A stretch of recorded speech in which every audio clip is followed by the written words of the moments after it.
Donald Trump humilie 5 présidents africains lors d'un sommet convié par lui-même. Salut la famille, bienvenue dans cette vidéo. Restez jusqu'à la fin de cette vidéo. Je vais tout vous expliquer ce qui s'est passé aux États-Unis lors d'un mini-sommet avec le président américain. Il s'agit d'un mini-sommet entre 5 présidents africains et le président américain Donald Trump. Ça a été convoqué par lui-même. Vous le savez très bien, bientôt en juillet 2025, le programme de financement de l'USAID en Afrique prendra fin.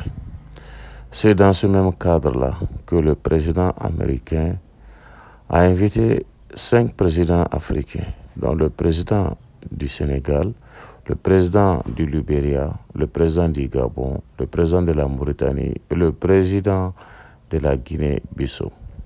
Ils sont 5, a été invité par le président américain Donald Trump lors d'un mini-sommet.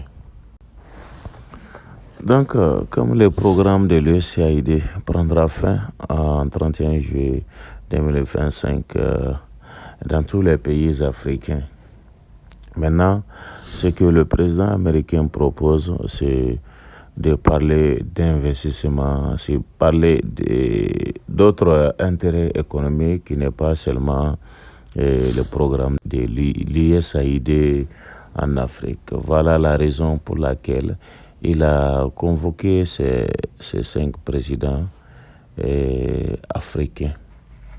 Voilà, bien vrai que ces 5 seulement ne représentent pas seulement l'Afrique, mais lui, il a trouvé peut-être bon et où il s'entend bien avec ses présidents, et raison pour laquelle il les a convoqués chez lui et aux États-Unis.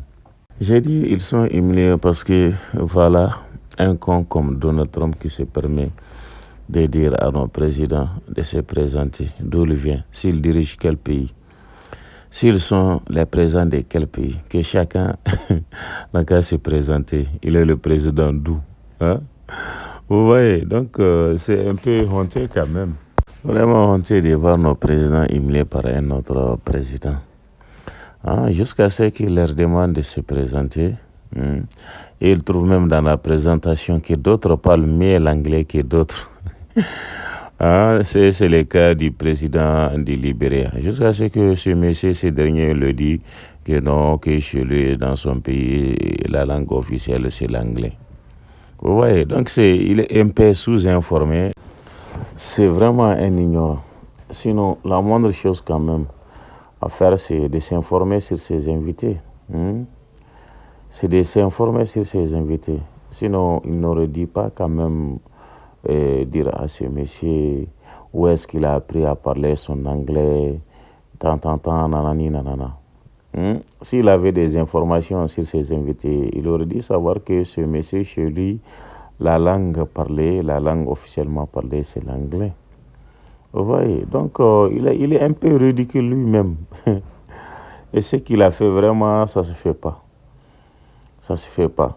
Bon, il y a aussi encore une photo qui a fait un peu le tour de la toile, qui a polémiqué. Bon, à ce côté, moi, je ne trouve pas vraiment de problème. Bon, moi, je dirais pas de problème. En réalité, ce n'est même pas quelque chose sur laquelle on doit polémiquer. Il s'agit de la prise de photos. Mais le président Donald Trump, il est chez lui. Il est libre de faire sa pose, de poser comme il veut. Ouais. Jusqu'à ce qu'on a vu même des gens faire une comparaison des prises entre des différents dirigeants africains avec Donald Trump. Mais Donald Trump l'a fait même avec d'autres dirigeants européens qui ne sont pas d'ailleurs africains. Voilà. Et même chez nous aussi, on a vu la photo d'un de nos ex-présidents, paix à son âme, Amadou Toumani Touré. Il l'a fait aussi avec d'autres compatriotes, d'autres homologues, d'autres présidents. Vous voyez un peu. Donc, vraiment, Ne polémiquez pas trop sur ça, sur cette pause. Voilà. C'est pas pour aimer, comment dirais-je là, et dénigrer ou je sais pas, c'est pas un manque de respect quand même envers nos chefs d'État. Même si d'autres les trouvent, voilà. Ok, bon. On fait comme ça. À très bientôt pour une prochaine vidéo.